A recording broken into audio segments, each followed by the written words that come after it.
Hi, my name is Dr. Johnny Drain, and I'm a scientist, a material scientist, who for the last 7 or 8 years has worked with some of the very best bars and restaurants in the world. As part of my job, I get to go around the world, travel a lot, work with chefs and bartenders, and eat a lot of food and drink a lot of drink, and it's a wonderful job.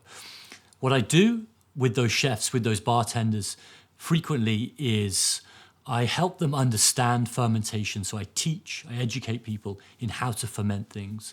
And one of the cornerstones of fermentation and fermented food products is this thing called umami. In this series, I've got the chance to talk to 3 of my umami heroes. First of all, I chatted to Dr. Ninomiya. I'm very excited to talk with you. About the science of umami and about some of the groundbreaking work that she's done over the last 30 years to bring umami to the forefront of people's consciousness. Secondly, I got the chance to talk to my good friend, Chef Doug McMaster, who has a zero-waste restaurant called Silo in London. Johnny, hello. I'm very well. How are you? And I talked with Doug about how he and the team uses the power of fermentation to hoover up some of the byproducts in their restaurant and transform them to these umami bombs, this buttermilk garum, the golden liquid, as he calls it, cuttlefish garum, this jet black liquid that he serves on grilled skewers and whatnot. Thirdly and finally, I chatted to fermenter Pao Liu. Hi, I'm good. How are you, Johnny? About her experience of growing up in Taiwanese culture, where she was surrounded by very umami-rich snacks and foods, and how her journey through life led her to now fermenting in London and thinking about the role of umami in the ferments that she makes in her business. One of the things that we've discovered in this series of conversations I've had with some of my umami food heroes, particularly in the conversation with Doug, is that we can actually preserve the umami or gather it or create it from some of the foodstuffs that might otherwise get thrown away. So this is the cuttlefish garum that we make at Silo. It's a fish sauce, essentially. It's a black, umami, salty, delicious liquid that makes everything and anything taste better and more complex. To make that, we take the trim of the cuttlefish, the bits that otherwise wouldn't get served on a skewer that the restaurant was serving, and we put it into a container and we mix it with just 3 other ingredients: salt, water, and this stuff called koji, Aspergillus oryzae, which is the fancy word for it is a filamentous fungus.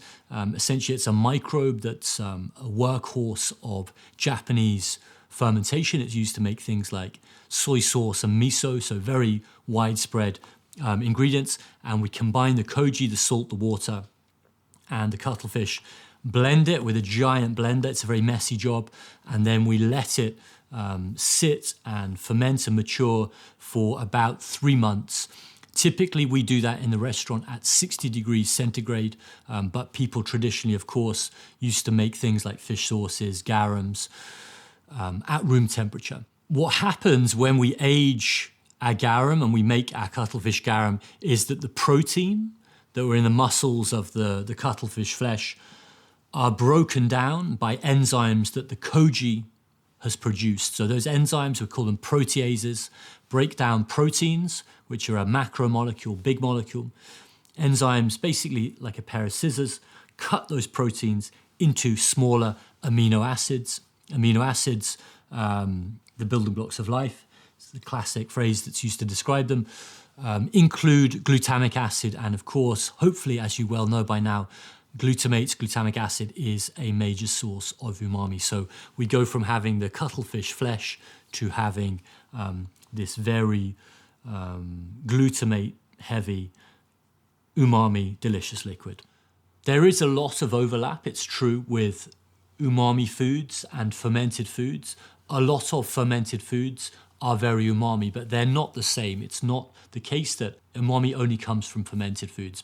Things like miso paste, soy sauce, Parmesan cheese are very umami and they are fermented, but there are sources of umami, which are completely unfermented. And the classic examples there would be tomatoes, Napa cabbages, as I said, mushrooms, especially when they're dried. And what happens when we dry things, we remove the moisture, the water content, and we concentrate those glutamates, for examples, or the guanylate. So dried mushrooms, and similarly seaweed is unfermented but very high in umami and isocyanate, for example.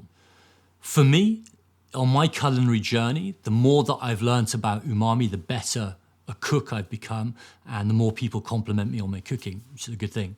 Introduce umami, use it to reduce the amount of salt we're adding, use it to amplify, increase how satisfying, how satiating each meal might be, and therefore use it to help people eat better diets, be healthier, then I think that's a very powerful thing.